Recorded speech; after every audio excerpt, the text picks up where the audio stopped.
আমার ভাই roads and হাইওয়েতে আছে। ৩ কোটি টাকা খরচ করে গ্রামের বাড়িতে বাড়ি করছে। আমি জিজ্ঞাসা করলাম, আপনার ভাইয়ের বেতন কত? গর্বে ভরা চেহারাটা মুহূর্তেই ছাই হয়ে গেল। দোস্ত বলিস না, এই শালারা ট্রাফিক পুলিশ, শালারা 2 টাকারও ঘুষ খায়। দোস্ত, তোদের ফ্ল্যাটে কত খরচ পড়েছে? এই সব মিলে 97 লাখ। তোর বাবা তো ট্যাক্সে আছে না? বেতন কত? চেহারাটা আবারও ছাই। ওদিকে লায়লা তার বয়ফ্রেন্ডকে বলেছে বিয়েতে কিন্তু 30 লাখ টাকা কাবিন হতে হবে। বয়ফ্রেন্ড আবার চাকরি করে 28,000 টাকা বেতনের, না হলে তার ফেস্টিস পাংচার। ফেসবুকে পোস্ট দিয়েছে, যেই ছেলে যৌতুক চায় তাদের না বলো। ওদিকে মেয়ের জন্য বিয়ের প্রস্তাব এসেছে। ছেলে কলেজের টিচার, আরেকজন পিডাব্লিউতে চাকরি করে। মেয়ের বাবা পরের জনে মত দেওয়ায় মেয়ে বলেছেন, বাবা তোমার পছন্দই সেরা। এক আত্মীয়ের বাসায় গেলাম। সারা জীবন সততার বুলিয়া উড়িয়েছেন। মেয়ের জামাই চাকরি করেন সিটি কর্পোরেশনে। মেয়ে খুব শৌখিন, খুব গর্ব করে বলেছেন তার মেয়ে প্রতি 4-5 বছর পর পরে বাসার ফার্নিচার চেঞ্জ করে ফেলে। 80 লাখ টাকার ফ্ল্যাট কিনে 50 লাখ টাকা খরচ করেছেন ইন্টেরিয়র কাজে। আমি জিজ্ঞাসা করলাম, ভাইজান জামাইয়ের বেতন কত? অফিসে বসে আছে। একটা ছেলে সালাম দিয়ে ট্রেনের সময় জানতে চাইল। কথায় কথায় বলল তার ভাইও নাকি রেলওয়েতে জব করে। জিজ্ঞাসা করলাম, কোন পোস্ট? বলল ইঞ্জিনিয়ার, ডিপ্লোমা।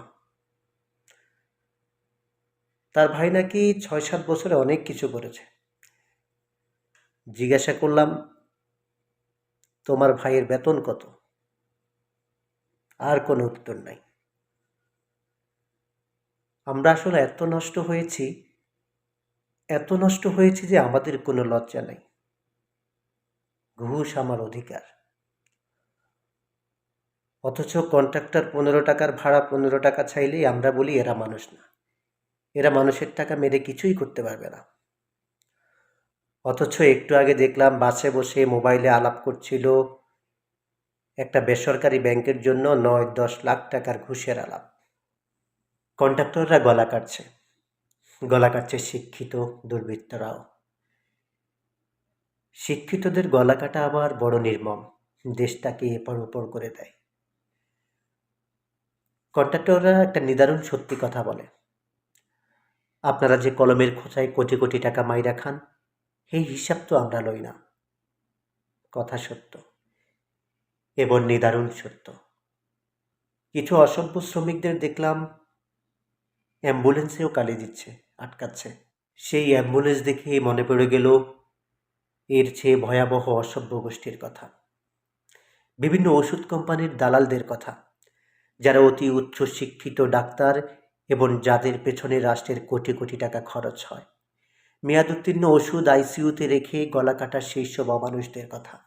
মানুষ হয়তো আছে, সংখ্যাটা কম। মেয়ের বিয়ে ঠিক হয়েছে, তা কোথায় হলো, কি করে? যদি ঘুষের ডিপার্টমেন্টের হয় দেখবেন মেয়ের বাবা মা ভাই বোন আর মেয়ের চেহারা খুশিতে কেমন চকচক করে। অথচ এই যে অরাজকতা, এই যে ভেজাল জিনিস, এই যে উচ্চ মূল্য, এই যে গলাকাটা সেবা, এই যে পেনশনের টাকা তুলতে ফাইলের পেছনে দৌড়াতে দৌড়াতে জোতার তলা ক্ষয় হয়ে যাওয়া, এই যে পরীক্ষায় ভালো করলেও চাকরির না হওয়া, এইসবের মূলত ওই যে যেখান থেকে বিয়ের প্রস্তাব এলে খুশিতে জিহ্বা চকচক করে, চেহারায় খুশির ঢেউ উঠে, সেই দুর্নীতিবাজদের কারণে। পুরো লেখাটি ফেসবুক থেকে সংগৃহীত। লেখাটি অত্যন্ত ভালো লেগেছে। আসলে আমাদের সমাজে এমন কিছু মানুষ আছেন যারা এত বেশি অন্যায় করার পরেও সমাজে অনেক আধিপত্য বিস্তার করছেন। তো যিনি এই লেখার লেখক, তিনাকে অসংখ্য ধন্যবাদ জানাই, এবং যারা এতক্ষণ ভিডিওটি দেখলেন আপনাদের সবাইকে ধন্যবাদ জানাই। ভালো থাকবেন সবাই।